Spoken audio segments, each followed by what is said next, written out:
Bienvenidas, bienvenidos, bienvenides. Estamos en el primer evento de Crítica y Ciencia Internacional, esta vez con Paul Cockshott, a quien presentaré en detalle. Pero antes que nada, quería agradecerles a todas las personas que están en este momento mirándonos por YouTube. Y por supuesto, dar de nuevo una explicación sobre qué es este centro. Básicamente es un centro donde buscamos responder a los problemas fundamentales de la ciencia y evitar el subjetivismo, el idealismo o el posmodernismo y la burocratización universitaria. Lo pueden ver en nuestros papers, lo pueden ver en nuestro canal de YouTube y en nuestro journal que pronto va a seguir. Bueno, Nicolás, querías dar algunas palabras, después yo presento a Paul y comenzamos. Bueno, simplemente agregar a lo que estaba diciendo mi compañero, que la intención de este también es escuchar todas las voces y plantear los debates en el sentido más extendido posible. Muchas veces la industria cultural segmenta muchos de estos debates, los acota, los deja sin el contenido real que tienen muchas de las posiciones, a veces desfigurándolas, caricaturizándolas, y aquí la intención del Centro de Estudios es mostrar esas posiciones de manera plena y que se puedan establecer debates racionales como lo que hemos tenido a lo largo de este año, del año pasado en realidad. Así que bueno, eso es todo y sí, el doctor Cockshott. Hago una breve presentación de Paul Cockshott, que bueno, es doctor en filosofía, científico de la computación escocés, es un economista marxista, investigador honorario de la Universidad de Glasgow. Es conocido por sus trabajos con Alan Cottrell, por ejemplo, Towards a New Socialism o How the World Works, entre muchos otros, pero en el mundo de habla hispana es conocido por la colaboración con Maxi Neto de cibercomunismo, planificación económica, computadoras y democracia. Pero no quiero perder más tiempo y, bueno, Paul, now it's your time, so, okay, thank you for your time, and you can start. Okay, I'm going to show my slides at this point if I can. Yeah. Okay. This talk is taking as its title the same title as a talk that I gave, I think, about 27 years ago in London. And the first few slides are things I said then. And what I'm saying is I'm approaching this as an engineer. And I was very struck back in 96 that Daniel Dennett, who's one of the leading English-speaking materialists, came out in defense of the significance of the engineering viewpoint in philosophy. In what follows, I'm going to be talking about the materialism of Marx, somewhat from an engineer's viewpoint, the materialism of Watt, the materialism of Shannon or Turing. And the key point of all this is an antagonism to subjectivism and the idealist concept of a subject. The concept of a subject has, I believe, no place in the materialist worldview. Those people who are familiar with the current state of Marxist thought will be able to deduce who it is that I'm being critical of this point, of at this point, which schools I'm being critical of. Now, is value the subject of capital? In capital, the circuits of money play an important role. The circuit of capital plays an important role. And in both CMC and MCM prime, there's a temptation to see or to use the terminology of value being a subject. It's tempting to see the whole argument of capital as an investigation into the self-development of capital stroke subject. Now, I can't claim to be very knowledgeable about Hegel, so I don't know whether this is a Hegelian view or whether or not it is Hegelian, but it has real drawbacks, this approach to it. If we see capital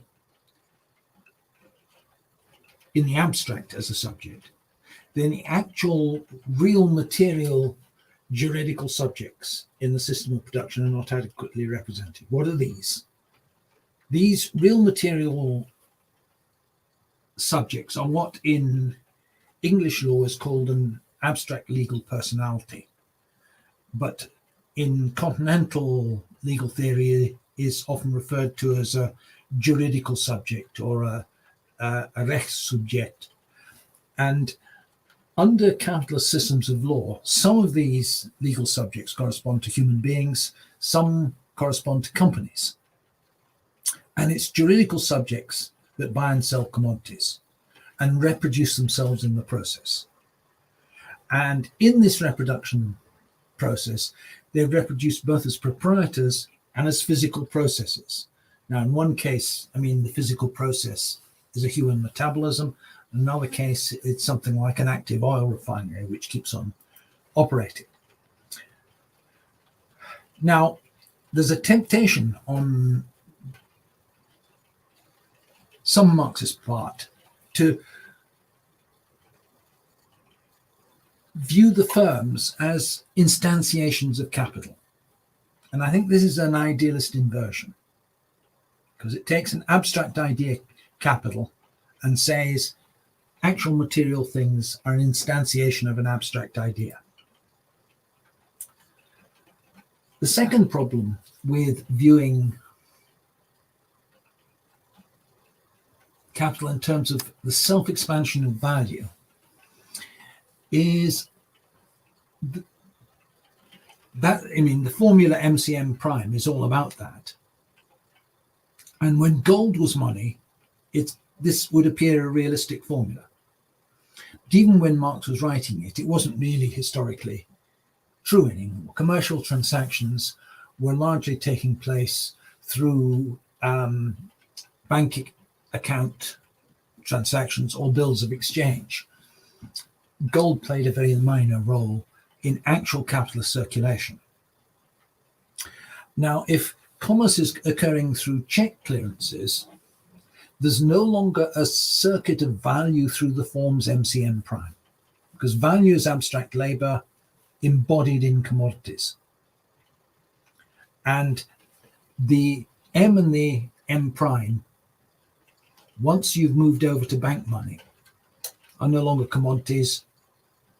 They no longer correspond to actual quantities of value, quantities of labor. A bank account, unlike a hoard, doesn't have any value. It's just a record. It's a record of entitlement to value.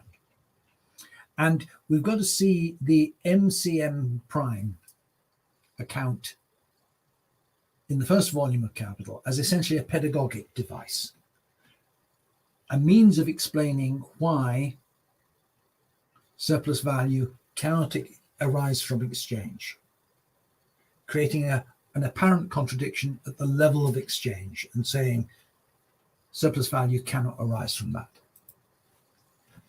Now, next thing is capital itself the subject of capital? Or is the book about capital, or is it about capitalism? I would say it's about capitalism. Since if you said it was capital itself, this implies a Hegelian viewpoint that from the concept of capital, all the concrete features of capitalism could be deduced. Now that's, excuse me a moment, I'm just looking for a different pair of glasses. Here they are. If we take that standpoint, we're again reverting to idealism. Another thing is that Marx is wanting to uncover the basic law of motion of capitalism. Is there one law or are there many? My first thought is you typically require several laws of motion in a system that you're describing. One law is unlikely to be enough. For instance, in Newtonian mechanics, you have conservation laws plus force laws. But beyond that, you need boundary conditions. You need historical conditions. And this reinforces the objection to a Hegelian deduction of the development of capitalism from the concept of capital. And indeed, in the latest years of his life, Marx, writing about Russia, said it's quite wrong to think you can deduce the future development of Russia from a purely logical account in my book Capital.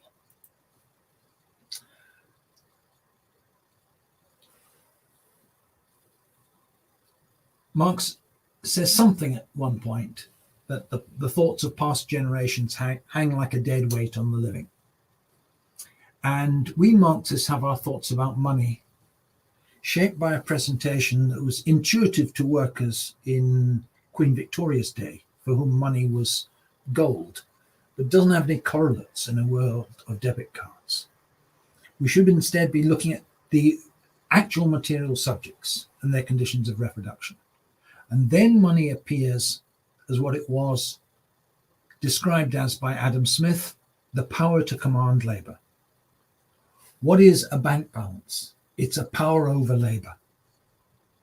And don't focus on the self-evolution of sums of value, but on the circumstances by which juridical subjects, firms, reproduce their despotism over labor. Now, when you're steeped in an old literature, one's mind becomes inhabited by dead social relations. So you'll find Christians today using categories like Christ the Lord, Christ the Redeemer. And these are concepts which arose from slave society, where you have the institution of manumission. But this has no purchase on the modern world. But they go on thinking in terms that arose from slave society. And the same thing is happening within a considerable part of the Marxist tradition, particularly that coming from Lukács and people like that. So what was a subject? My take is not only is subjectivism wrong, but the concept of a subject is an example of a dead social relation living on in philosophical language. And let's look at the meanings of the word and the social relations that underlay it at different historical stages. Initially, it means subjects of a prince. If you go and look up, certainly English and French dictionaries of the 1700s, that's how it's defined. I don't know about Spanish dictionaries. And what it's describing was a relation of literal subjection, being thrown under, or subordination to a king. So you have a prince here and his subjects bowing before him. In this case, it's a German prince. But outside of USA and France, monarchies persisted into the 19th century, into the early bourgeois period. So this essentially feudal social relation of a person being a subject of the king continues to have an ideological influence in early bourgeois societies. In English usage, for example, by the 18th century, since everyone was, but except for the king himself, was a subject, the term subjects came to mean the same as le peuple in French, the population in general. Then from the 19th century in Great Britain, after the French Revolution, the term citizen replaces subject as the internal reference to people in Britain. But in the colonies, the term British subject remains for obvious reasons. These Nigerian child here is a subject of Queen Elizabeth. But you got to shift from the feudal to the bourgeois subject. As Marx says, all fixed, fast-frozen relations with their train of ancient and venerable prejudices and opinions are swept away. All newly formed ones become antiquated before they ossify. All that is solid melts into air, and all that is holy is profaned. Capitalism strips people of their historical ties of dependency and creates individuals individuals who interact with each other mainly through the anonymous market. And capitalist legal theory responded to this in nationally specific ways. In all cases, it had to deal with certain objective constraints. Capitalist society is dominated by commodity exchange, where two agents, two owners, enter the system, one with money and one with a commodity. And the commodity and the money swap places. This involves two owners and two items of property, commodity and money. The owners confront each other as equals. The owners confront money and commodities as objects of property. And these categories have, according to Pashukanis, if I can dig out Pashukanis' book, General Theory of Law and Marxism by the Soviet writer Pashukanis, according to him, these have to form the basic categories of bourgeois civil law and go on, he claims, to form the basic categories of criminal law. In American case, in the American tradition, the categories are legal person and property. And American lawyers were very careful to point out in the 19th century that slaves were not legal persons. The category legal person doesn't correspond to the physical person. Slaves are not legal persons, but companies are legal persons. Firms, universities, city corporations, etc. are legal persons. And now the Supreme Court in USA has held that legal people have the right to free speech, that the constitutional rights to people extend to legal personalities, which are firms. Now, in the German tradition, we get slightly different terminology. What we have in English is the term legal subject, legal person. In German, it's Rechtssubjekt. In French, it's sujet juridique.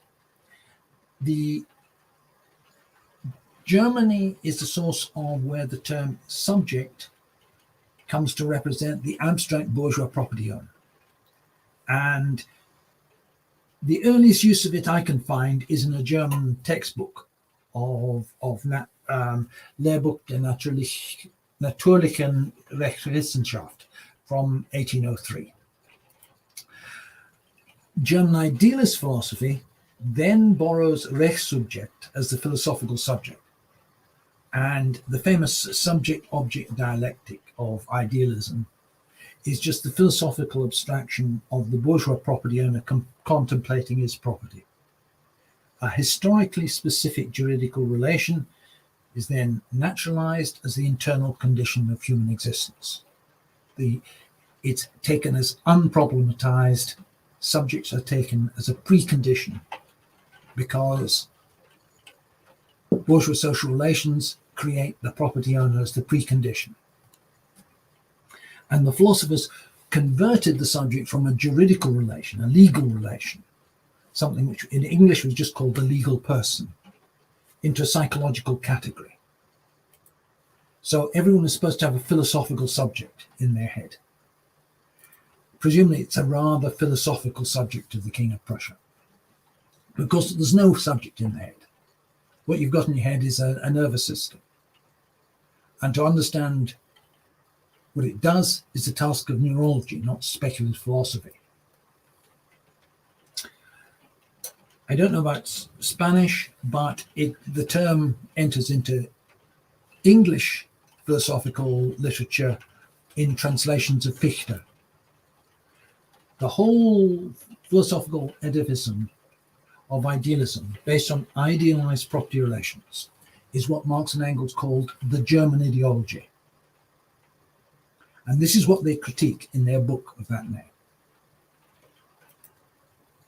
Instead of starting with idealized bourgeois individuals, they say, since we're dealing with Germans who are devoid of premises, we must begin by stating the first premise of all human existence, and therefore of all history, the premise that men must be in a position to live in order to make history. But life involves, before everything else, eating and drinking, a habitation, clothing, and many other things. The first historical act is thus production of the means to satisfy these needs. So they completely transform it from taking the categories of bourgeois law, subject as a starting point. They say, no, that's not it. Starting point is the material production which allows people to be alive.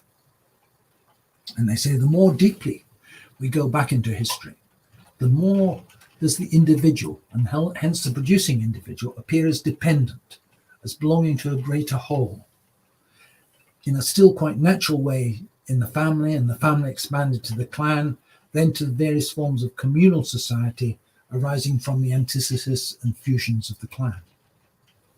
And in their criticism of the German ideology, Marx and Engels never stooped to using its categories. This is very important in view of the readoption of German idealist categories in Soviet philosophy. They nowhere in the whole book mention subject and object, far less anything about dialectical interactions between subject and objects. But paradoxically, these German idealist categories became part of the orthodoxy of Russian and Soviet philosophy in the mid-20th century. Now, where did it come from? Dialectical materialism was the communist orthodoxy, part of Marxism and Leninism. But Marx never claims to support dialectical materialism. Instead, it was invented by someone else. It was invented by Dietzken, who was a 19th century German philosopher who was also a social democrat. He invented dialectical materialism, and he had a big philosophical impact on the social democratic rank and file at the time. But almost no one reads him now. He was writing at a time when the German scientific community was strongly influenced by the idealism of Mach, who was very influential and, for instance, promoting non-mechanical theories of heat. Boltzmann and Maxwell at the time were viewed as suspicion in Germany. So mechanical materialism was being heavily criticized by the Marxists in Germany at the time. And therefore, in Dietzken, he wants to assert materialism, but he's trying to deflect. He's trying to deflect from the criticism that Mach was making of atomism, the criticism Mach was making of the kinetic theory of heat. So his pressure was to say, I'm a materialist, but I'm not a crude mechanical one, I'm a dialectical one. So the trajectory of the terminology appears to be, at first sight, goes from Dietzken, adopted by Plekhanov, then adopted by Lenin and Stalin, who codifies it in dialectical and historical materialism. And this then becomes, because Stalin wrote it, it becomes the communist orthodoxy. But the actual process was more complicated. In the 1920s, there was a sharp split in Soviet philosophy between the mechanists, who came largely from the natural sciences, and the de Bournists, who imported Hegelian ideas. Then there was a movement to critique what was called Menshevizing idealism in the 1930s. And the two books, which subsequently formed the orthodoxy of Marxist-Leninist philosophy, Mao's On Contradiction and Stalin's Dialectical and Historical Materialism, both arise out of this debate, in response to this debate. And Mao's On Contradiction is actually a year earlier. They come out of the out of the critique of the influence of Hegelian idealism, Hegelian philosophical categories. And the works must be understood in this context. Mao says this quite explicitly in the introduction to On Contradiction. I'm quoting Mao here. The criticism to which the idealism of the Dvorin school has been subject in Soviet philosophical circles in recent years has aroused great interest among us. de Boeren's idealism had exerted a very bad influence in the Chinese Communist Party, and it cannot be said that dogmatist thinking in our party is unrelated to the approach of that school. Our present study of philosophy should therefore have the eradication of dogmatist thinking as its main objective. There is a temptation of Western Marxist thinkers to be condescending towards Mao's contradiction. But he's actually making a very acute criticism here. He's criticizing something which reoccurs and has a extreme negative influence subsequently. Now, what does Mao say about contradiction, and how is it different and innovative? Well, Mao and Stalin both say that contradictions exist in the real world, not just in logical statements. And when they say that, it's clear they're using the word in a somewhat different sense from what we're used to saying it. The ordinary meaning is to say two opposite things. If I say X is a positive integer, is statement A. Statement B, X is an even integer. Statement C, X is an odd integer. Now, it's clear that these statements A, B, and C jointly contradict one another. So there's a contradiction between these statements. They can't all be true. But by contradiction, Stalin and Mao are talking metaphorically about processes of change in the world.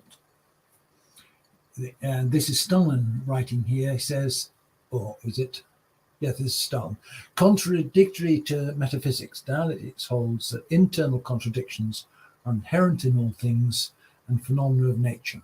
For they all have negative and positive sides, a past, a future, something dying away, something developing.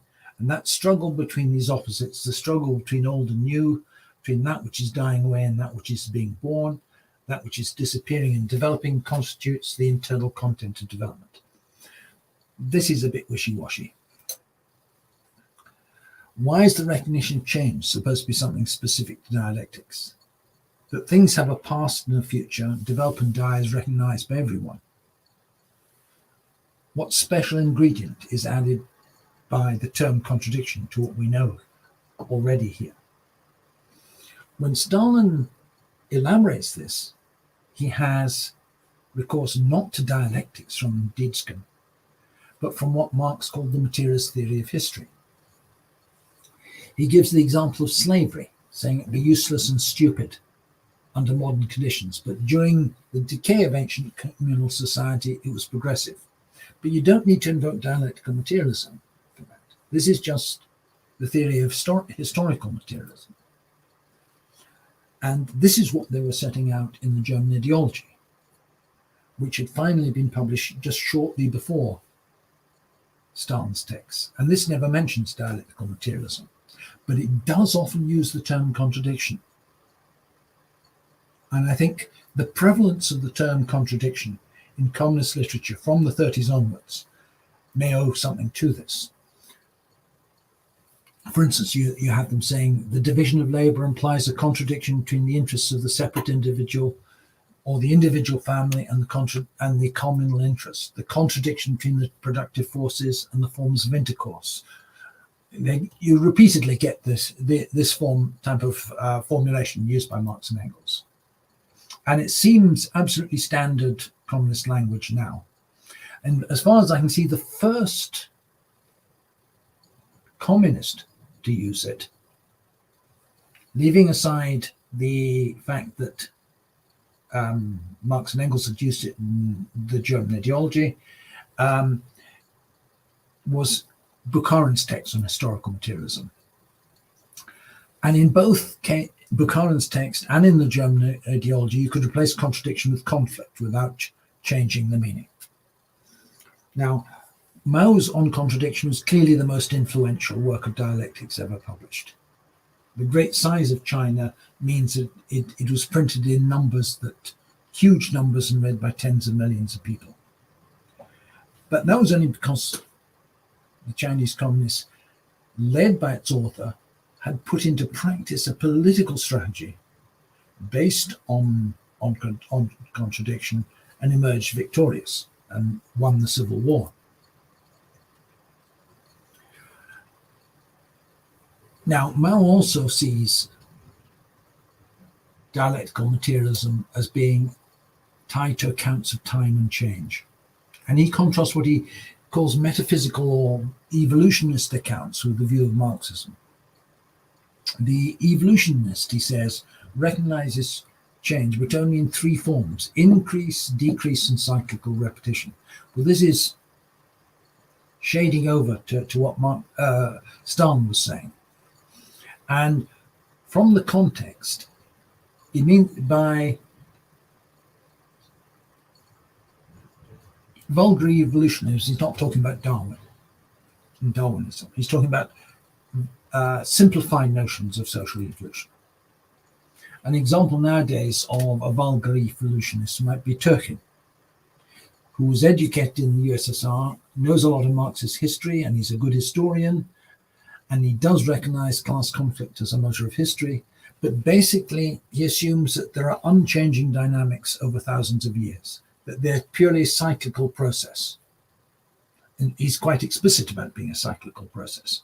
The key mission in his account is the development of the productive forces and how this conditions social relations of production and the class structure. Now, Mao says that evolutionists only see external causes, like climate change or the growth as factors for change. Instead, he emphasizes internal causes. Now, this is very important in the political context of China at the time. He was denying that China's development had just to be the passive result of external influences, that of European and Japanese imperialism. When he talked about development as a result of internal contradictions, he meant the domestic class struggle, the alliance of workers and peasants and patriotic capitalists led by the CPC against the landlords and comprador capitalists led by the Kuomintang. And if we contrast the subsequent trajectories of India versus China, the fact that China and India were exposed to similar, not identical, but similar external pressures, but China had resolved the internal contradictions between the peasantry and the landlord class, whereas the Indian independence movement never did that, is a key to understanding the different trajectories afterwards. Mao and Lenin both say that conflict is universal. Mao is a poet, and his words are often poetic. He's a poem from 1935, Mountain. Peaks pierce the sky unblunted. The sky would fall but for the column of the mountains. And when Mao quotes from Lenin,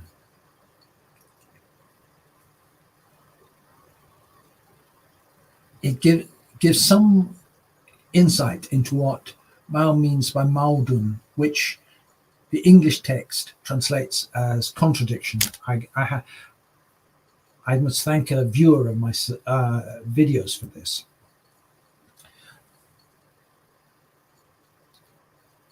The examples he cites from Lenin are in mathematics, plus and minus, differential and integral, as example of contradictions. In mechanics, action and reaction. In physics, positive and negative electricity. In chemistry, combination and dissociation of atoms. In science, the class struggle. Now, what are we to make of these? The first of them is a human art or technique. That's what mathematics is. The next three are taken from the natural sciences. And the last one is from historical materialism.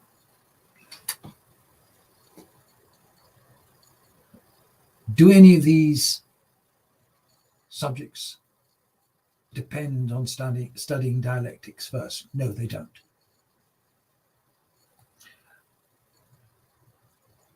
Addition and subtraction, multiplication and division, integration, and differentiation are examples of inverse operators. If alpha and beta are inverse operators,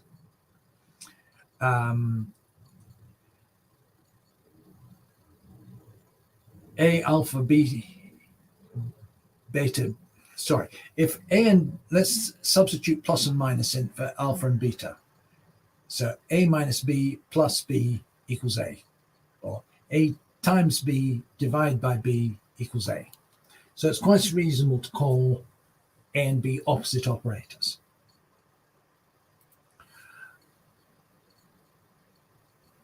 Arithmetic is a technical art. It involves physical objects, tokens, beads, signs, and ledgers. In fact, up until the 1930s, arithmetic and commercial arithmetic in Russia and China was performed on an abacus. When you add 2, the operator would slide 2 beads from right to left. When subtracting, it'd slide them in the opposite direction. So addition and subtraction were physically opposite operations.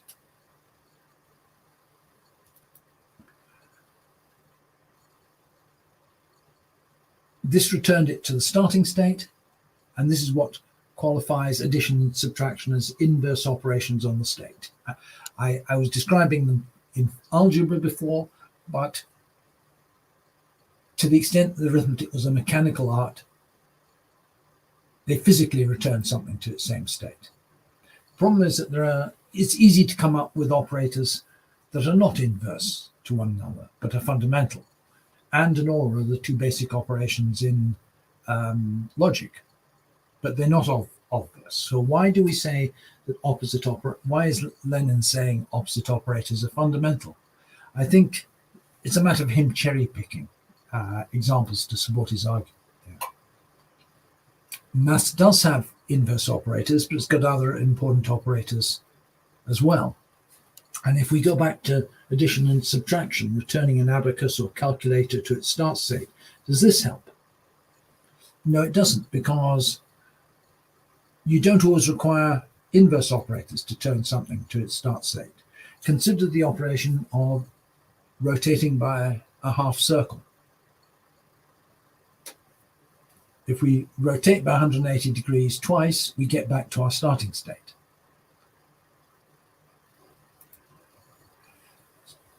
The same in arithmetic would be multiplication by -1. Apply that twice and you get back to your starting state. So the idea of a return to a starting point doesn't establish the necessity of unity of opposites either. Sometimes the same operation is all you required to do that. What about his other examples? Action and reaction, positive and negative charge, combination and dissociation of atoms do have something in common. But it's nothing to do with unity of opposites. That is a very partial account of it. What all of these have in common is their ways of expressing or consequences of conservation laws. Mao says there are many contradictions in the course of development of a major thing. For instance, in the course of the Chinese bourgeois democratic revolution, the contradiction between the oppressed classes in Chinese society and imperialism, the contradiction between the mass of the people and feudalism, the contradiction between the proletariat and the bourgeoisie, the contradiction between the peasantry and the urban petty bourgeoisie on the one hand, and the bourgeoisie on the other, the contradiction between the various reactionary ruling groups and so on. This is much more concrete and more specific than the kinds of thing you get in people talking about Hegelian dialectics. Now, let's say action and reaction. That's a consequence of the conservation of momentum. Earth and Moon exert equal gravitational forces on one another, but in opposite directions. In consequence, there's no internally generated net force acting on the pair. And that's because momentum is conserved. Lacking any external attraction from the sun, the center of gravity of the Earth-Moon system would move in a straight line. Their joint momentum is conserved. The plus negative charge, well, the conservation of, this is a consequence of the conservation of charge. If you get nuclear decay reactions, all nuclear transitions like this ensure that net charge is conserved. Association and dissociation of atoms, this is just the conservation of the total number of atoms in each element of a chemical process. So what Lenin is saying is a characteristic of contradiction and dialectics is in fact something that is fundamental to all mechanical materialism, which is conservation laws.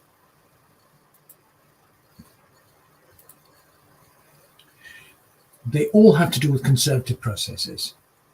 And if you talk about dialectical principles of unity of opposites, you miss this point. And you won't find it in Hegel.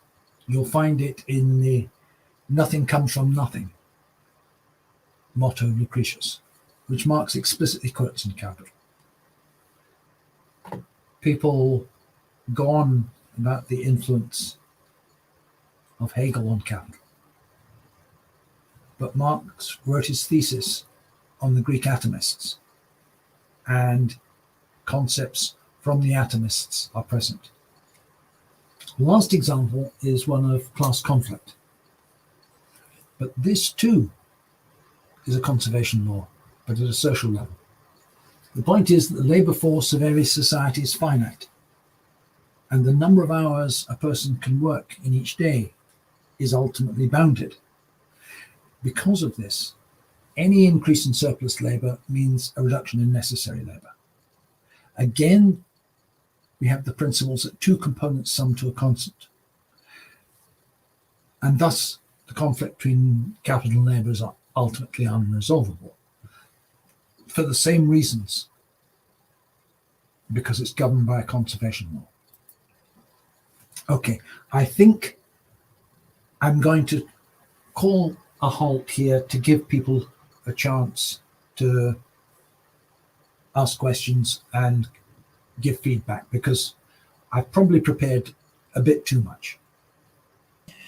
Well, Paul, thank you very much. We don't have any questions so far, so I can start with one of them. And actually, what I was thinking, it was, well, actually about this slide particularly. What is Mao's original contribution, since in On Contradiction, I do not see a causal mechanism in the opposite forces that you were stating that operated for the Chinese Revolution. I mean, how can they deduce that revolution happened because of following a text? How is the mechanism of that? What's original is that he takes this terminology of contradictions and makes it very specific. He said he uses it as a tool to analyze the hierarchy of class conflicts and possible alliances of classes. And that is absolutely crucial to revolutionary strategy. The whole line of the Chinese Communist Party, which results in them being able to win, is based on a very careful calculation of who can we win over to our side, and how can we isolate the smallest block of forces on the side of the enemy. Okay, fine by me. Nicolás, ¿vos querías preguntar algo? Yes, I have a question about your position about Hegel. Do you think that Marx succeeded in removing the mystical veil that covered the dialectics, or that was? He wasn't trying to do that. Yes, but he succeeded, or the question about the method? That wasn't his objective. His objectives would completely displace the philosophical terrain, to get rid of philosophy. It's no longer speculative philosophy that they're engaged in. They're talking about what is it actually that governs society. Yes. And at that point, the philosophical categories which the speculative philosophers are engaged with, are, according to Marx, part of the juridical and the legal and philosophical or ideological superstructure of the society. And you can't understand the philosophical categories except by understanding the economic base, because they are the superstructure of that base. And all this stuff about subject and object and etc. is part of the juridical superstructure of bourgeois society. And you can't take it as its own starting point. The starting point has to be the process of production and the social relations. And the social relations then generate certain legal relations which have to exist for the production process to occur. And these legal relations then get reflected on by the bourgeois philosophers as their pre-given conditions of existence. It's the pre-given conditions of their social existence. Are you referring to natural law? Sorry? Are you referring to natural law, for example, Locke? I'm talking about the categories of civil law, which are taken as pre-given. The existence of people as individuals who construct barter and exchange is taken as pre-given and eternal. This position is against the Austrian position about the individuals and liberty as natural. Natural. What Marx and Engels are saying, no, those aren't the starting point. They're the end point of the process of dissolution, first of clan society and then of feudal society. And have got to be understood in those terms. Okay, that of course undermines the whole pre-given subjective individualism on which bourgeois economics is based. Well, even if the people is shy, we have a question here by Luciano Rovino. You can read it, Paul. Here. It is fair to make this analysis on Lenin and conservation laws when not all of those ideas were fully developed much later in the mid-20th century. Lo que quiere decir Luciano es si es justo hacer este análisis en Lenin y las leyes de conservación cuando no todas estas ideas fueron desarrolladas íntegramente hasta mucho después de mediados del siglo XX. Obviously, our understanding of conservation laws is perhaps a bit better now than at the time Lenin was writing. But they were being explicitly covered in lectures, public lectures at the Royal Institution in London that Marx attended. Marx was attending lectures in natural philosophy on conservation laws before he wrote Capital. And he knew about the conservation of energy, for example. And these ideas influence the way he structures the book. And the nothing comes from nothing is the explicit principle on which he bases the argument that surplus value can't arise in exchange. He's establishing the exchange as a conservation process, conservative process. Now, the formal way he does it is a bit unconventional to us now. If you look at the structure of the relative and equivalent forms of value that he gives in the first chapter of Capital. But if you look at them actually strictly in mathematical terms, what they're doing, what those do as equations is, sorry, this is going beyond what I prepared here. What they do is establish that there is a subspace. There's a subspace which certain things are conserved. But this isn't the equations actually say that. The way of thinking of it like that probably wouldn't come until Noether's work in the early part of the 20th century. You wouldn't be able to think of it in those explicitly in those terms. But he's employing the maths necessary to establish it. And Marx was, Marx was more aware of this than Lenin. Okay, and we have also a suggestion that Luciano Robino did, that is here for your well, básicamente lo que está diciendo acá Luciano es que también es verdadero en español que este subjecto es una persona y el sujeto del rey. Y también tenemos el término sujetar, que sería to subject, to a person. Ahí tenemos esa aclaración. Well, it's not surprising since it's an old Latin derivation. Exactly. But I have one other question, that is, since we are attacking subjectivism or idealism, but that will be the same, is that what are the properties that make the value theory predictive and scientific, in opposition to neoclassical and Austrian that are, of course, idealist? Could you repeat the question? It Yes, seemed to be a bit slightly contradictory. Yeah, if the Marxist value theory, what are the predictive properties that it has that make it scientifical in comparison with the idealist approach of the neoclassical and Austrian? Okay. Well, I mean, it's the same basis as any positive science. It's based on observable, measurable quantities and establishing relationships between observable, measurable quantities. Labor time is something that's observable and measurable.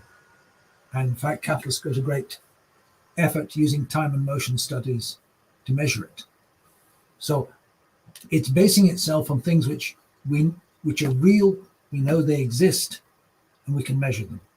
And it makes predictions, you can test the predictions, and the predictions show high degree of correlation between what it says and what is observed. On the other hand, the subjectivist theory is non-testable. There's no set of prices which you could say conflicted with subjective estimations, because you've got no way of measuring subjective estimations. So it's an unverifiable and untestable theory.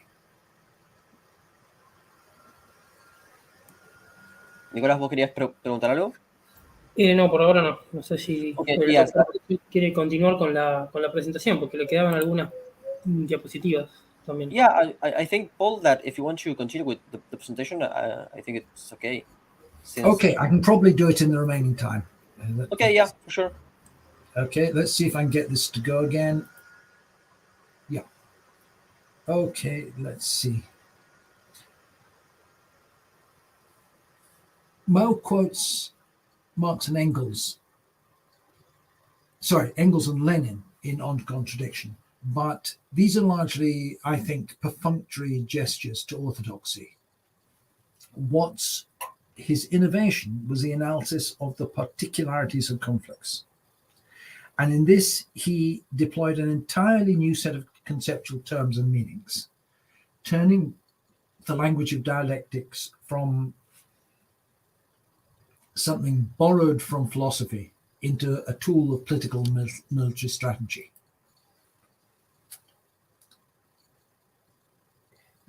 Mao says that the scientific method involves two processes of cognition, one from the particular to the general and one from the general to the particular, and says cognition always moves in cycles, and so long as the scientific method is strictly adhered to, each cycle advances human knowledge a step higher and makes it more profound. And this is cycle from the particular to the general and back. And this cyclical process is exactly the scientific method that Newton said he was following in the Principia. He says, all the difficulty of philosophy seems to consist in this: from the phenomena of motions to investigate the forces of nature, and then from these forces to demonstrate other phenomena. That's exactly the cycle that Mao was describing. Mao is describing, in terms of contradictions, the Newtonian scientific method. He contrasts this with the De Bouronists. He says they're lazy bones. They refuse to undertake any painstaking study of concrete things.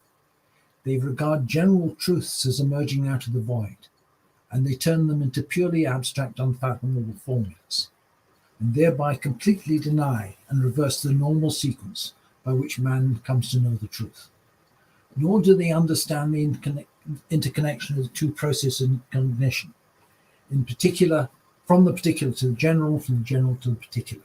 They understand nothing of the Marxist theory of knowledge. Now, that seems to me to sum up value form theorists. They refuse to undertake any painstaking study of concrete things. They regard general truths as emerging out of the void. In contrast, the neue Marxer Lektur are lazy bones. They don't carry out any concrete studies. What statistical analysis of current economic conditions and current class conflicts do the neue Marx Lektur people do? They do very little of it. Instead, they focus on reading books, old books. Let's take the example of the falling rate of profit. It was the experience of Allen and I that it was only by doing a concrete statistical analysis of the accumulation process of Britain from the 1850s to the 1970s, something which we did as a joint project in Communist Formation. It was only by doing that were we able to deepen our understanding of the mechanisms of the falling rate of profit and come up with a precise mathematical formula for the dynamical behavior. You could only come up with a precise mathematical formula when you confront your ideas with what's actually happening.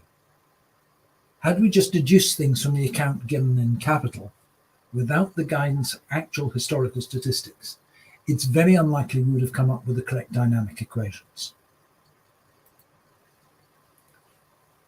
Without the equations, without the general law of motion, you can't grasp the limited and contradictory nature of the partial recovery of Western profitability that occurred in the last decade of the 20th century, nor would you think to discover why there's a contrasting trend of capital returns between Africa and China, for example, in 2000. Indeed, unless you know the equation, you don't even know what questions to ask about the rate of profit in Africa and China. So this is the cyclical process, going from the particular to the general. Okay, that's me giving an example of how, in economic analysis, Mao's point about going from the particular to the general and general to the particular is relevant. That's the end. Okay, since Luciano is thanking you for the answer, I have one last question, and it is related with the Cuban Revolution. Since we analyzed Mao's text and actually some of Stalin and Lenin, how would you evaluate the books or the publications that the Che Guevara or Guevara did about the Cuban Revolution? I'm afraid I have not read enough Guevara to say anything on that. And something about the Cuban Revolution, any text, Sorry, I've not made I don't want to comment on something that I've not made a detailed study of. Okay, and we have well, last question from the audience. Luciano Robino again is saying, ¿podría el doctor Cockshott elaborar a qué se refiere con subjetividad? Sospecho o asumo que debe estar malinterpretando, pero creo que se refiere a que la psicología no es una ciencia posible. Well, subjectivity, in my view, is a projection of bourgeois legal categories into a domain where they have no relevance. Subjects are a legal category. They don't exist in people's heads. What you've got in your head is a nervous system. Now, psychology, not all schools of psychology depend on the belief in subject or that there are subjects. The behaviorist psychologists, the Pavlovians, don't start out from ideas of subjects. I mean, the Soviet school of coming from Pavlov didn't start out with the concept of a subject. Sí, Nico, si vos tenías algo para preguntar. Well, I have a last question about so to speak, the ideology on social science, about the reluctance of consider natural science forms of study as alienating. What do you think about this position? What do you think? So what is your question about alienation? Well, my question is about the, so to speak, some authors on social science that reject the forms of study on the natural science. I imagine that your position is in favor of the form study or the methodology on natural science applying to social science. What do you think about these other authors? Well, for I example, think that's wrong. the Austrian. I think you can make no progress that way. It's profoundly mistaken. I think it comes from an inferiority complex or a sense of inferiority, that because the bourgeois economists use a lot of maths and the econometricians process a lot of statistics, and you don't agree with the politics of the bourgeois economists and the econometricians, you think you must reject using quantitative methods. The correct thing to do is to critique the mathematical incoherence of the quantitative methods that the bourgeois economists use. That they have systems with more free variables and observables, so you can't draw any conclusions from them. You're talking about Marshall. It's generally the case of all econometrics, and you have to make a whole set of assumptions before you can run your model. So where do the assumptions come from? The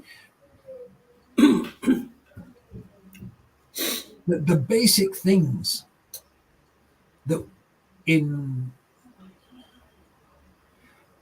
science faculties you teach people of experimental design and how you can construct a valid experiment. If you look at what is taught in economics faculties as basic theory, it just wouldn't pass muster if it was in a medical faculty. Well, thank you, Paul, and I would like a recommendation about Marxist law book, if you know, because I saw in the slides that in the footnote. This is it's really excellent work. It's called Law and Marxism: A General Theory, and it was published in the Soviet Union, translated into English. It's by Evgeny Pashukanis. Hold on. Excellent. Thank you very much. Let me see if we can. Yes, perfect. Excellent. Okay, it is an eye-opener. It is an eye-opener. It opens your eyes conceptually. A remarkable work. Paul, I suspect there's a lot of very good Soviet work that's never been translated. I suspect that too. And Paul, thank you for your time. I know it's 9:05 p.m. I've promised my wife I will go downstairs and watch the second part of the film, which we've paused. Yes, but I hope that you had a great time with us. We are doing this with all of our effort, and as we said, we try to do a materialistic and scientificist. Send me a link to the thing you've recorded at the end. Okay. So thank you, Paul. Bye. Bye, Paul. Not sure how I leave. Okay. Bye. Bueno, muchas gracias a todas las personas que han estado. Sabemos que enero y 5 de la tarde creo que no es una conjunción muy apta, pero confiamos en que esto se va a ver y se va a reproducir en demasía la semana y en los meses venideros. Nico, ¿algo para agregar? No, muchas gracias por estar de otro lado, a quienes se sumaron. Y bueno, muchas gracias al doctor Cockshott, que dio una ponencia muy interesante. Y bueno, nos vemos en febrero. Vamos a tener, no sé si se puede adelantar. No, pero tenemos otro evento internacional. Sí. Tenemos otro evento internacional en febrero, así que vamos a volver a vernos en ese momento. Así que bueno, muchas gracias. Muchas gracias. Nos vemos. Chau. Nos vemos. Adiós.